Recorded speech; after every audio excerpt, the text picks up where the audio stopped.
बाई काय प्रकार. ही भाऊची रिकामे कामं आहे ना चालूच राहतात. तर आपण ब्लॉगमध्ये अजून पण काही काही रिकामे कामं चांगले कामं बघणार आहे.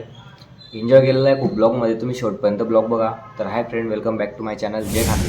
तर खूप दिवसापासून पुण्याला जायचा प्लॅन चालू होता, बट तो काही कारणास्तव कॅन्सल होत होता, कारण की माझे पेपर वगैरे चालू होते. सो फायनली मी आज पुण्याला निघून जाणार आहे आणि तिकडे काय काय एन्जॉय वगैरे होतो तो मी तुम्हाला या ब्लॉगमध्ये दाखवणार आहे. तर तुम्ही ब्लॉगला स्किप करू नका, पूर्ण शेवटपर्यंत बघा. तर तिकडे पोचल्यानंतर आमचा प्लॅन झाला की बाजे वॉटरफॉलला आपण जावं म्हणून. तर आम्ही बाजे वॉटरफॉलला जायला निघून गेलो. तिकडे गेल्यानंतर पहिले गाडीची पेटपूजा केली, म्हणजे त्याच्यात पेट्रोल वगैरे भरलं. त्याच्यानंतर मस्तपैकी क्वालिटी व्ह्यू लागला, त्या व्ह्यूला एन्जॉय करत गाडी चालवली. पण आला जरा तसा बांगबुंग पाऊस चालू झाला तर विचारूच नका. पावसात गाडी लावून दिली, आम्ही एका साईडला उभे राहून गेलो. परत आमच्या मार्गाने आम्ही कल्टीवरून निघून गेलो. त्याच्यानंतर जाता जाता मग नंतर आपला फायनली वॉटरफॉल येऊन गेला. सो तिकडे व्ह्यू तर एकदम भारी मजा होता.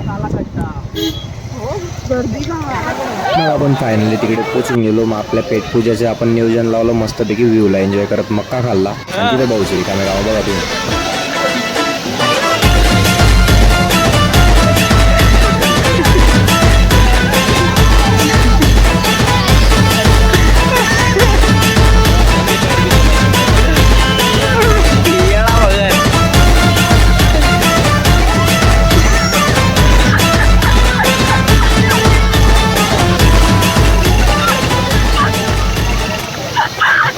काही हक्काने नोकरी टाक आमच्या गाडीवर, डायरेक्ट स्टँड विंड काढून चालू होऊन गेली ना बाई.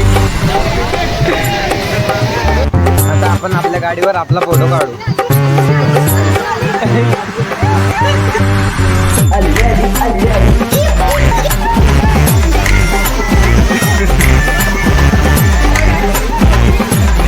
अरे आणि आता ही यांची गाडी आली. तर संध्याकाळी भावाचं वाजन होतं, तिकडे आम्ही बघायला गेलो. तर तिकडे बघू आपण.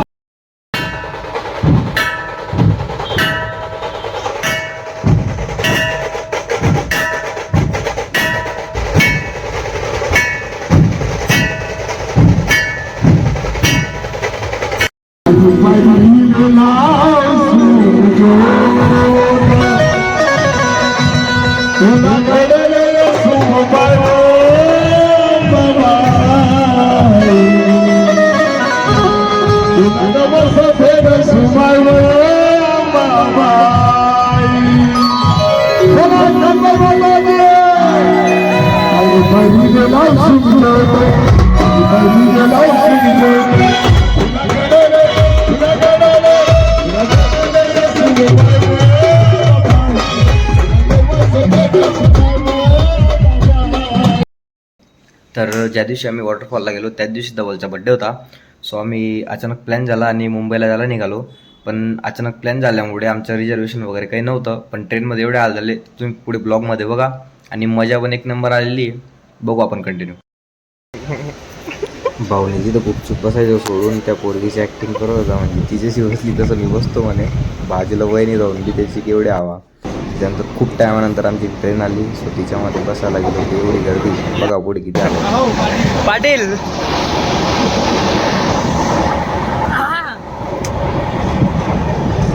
एक पाटील इकडे कोपऱ्यामध्ये पुढे कॅमेरा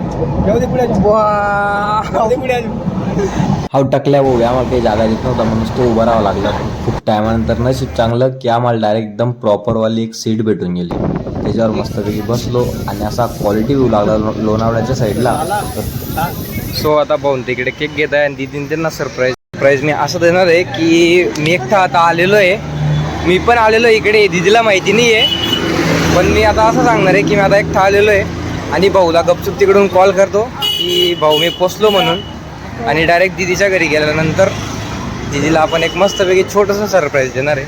ते बघू आपणच पुढे आता ब्लॉगमध्ये काय काय होतं. तिकडे धवलचे रिॲक्शन काय ते आपण मी तुम्हाला कॅच करून दाखवतो.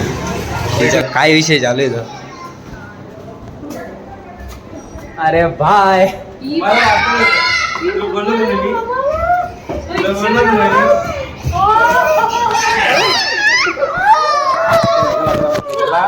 अप्पा चल मध्ये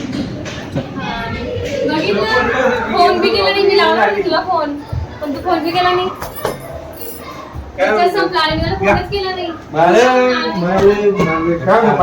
आता मी भाऊला कॉल केलेला होता, भाऊ गपचूप येत होता.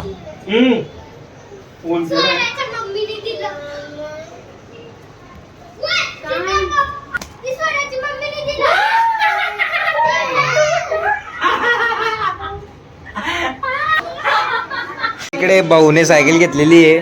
भाऊच्या सायकलाची एकदम क्वालिटी मध्ये पूजा होते. ओ रायडर रायडर वरती पाय खाली जाऊ नो गाडी चालू. इकडे बघतो. हॅपी बर्थडे बर्थडे धवल. 2 मिनिटं वय नाही 2 मिनिटं. मामाला मामाला अरे 1 2 3. Happy birthday to you. Happy birthday to you. Happy birthday dear Dhaval. Happy birthday to you.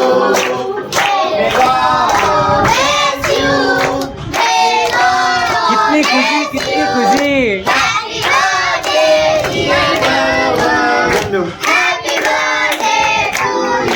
भाऊ सोबत फोटो. हा त्याला बोल थँक्यू. ओ बाप धवल दादाला तर मोठे मोठे गिफ्ट. स्माइल बरोबर. चला थँक्यू बोल तिला. कसं फोटो. हास हास हास. Happy birthday. इकडे बच्चा पार्टी एकदम गप काढून डायरेक्ट केक खात आहे. थँक्यू. काकीचा ते आजी मामीच्या नको. तो मामीला वर आहे. इकडे आजींच्या पकड.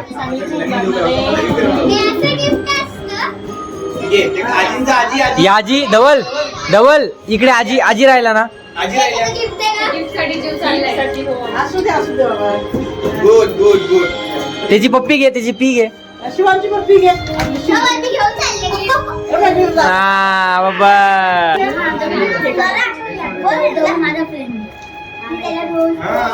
चला गिफ्ट कोणाला पाहिजे.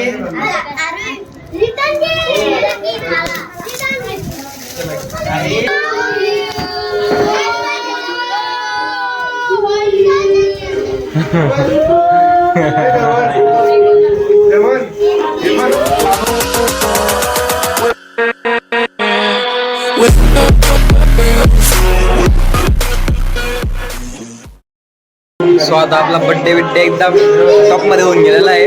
आपण ब्लॉग इकडे एंड करतोय. सकाळी बाकी